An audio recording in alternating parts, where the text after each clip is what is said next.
فضيلة الإمام. فضيلة الإمام، كل سنة وسيادتك بألف خير، كل سنة وحضرتك طيب. سيادتك كل لوحة من دول معنى من المعاني. ادخلوا مصر إن شاء الله آمنين، ولكم فيها جمال حين تريحون وحين تسرحون، مع سطر يشرح معنى الآية مع الترجمة. سيادتك هنا يعني معنى بديع وغير مسبوق، ويمثل كشف عجيب نقدمه برضه للبشرية بأكملها.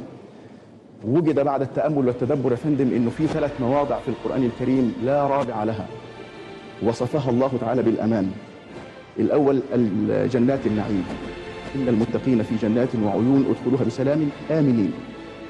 الموضع الثاني المسجد الحرام، لا تدخلن المسجد الحرام إن شاء الله آمنين. الموضع الثالث مصر، ادخلوا مصر إن شاء الله آمنين. فاحنا سيادتك أخذنا آمنين من الآيات ال3 وثبتناها.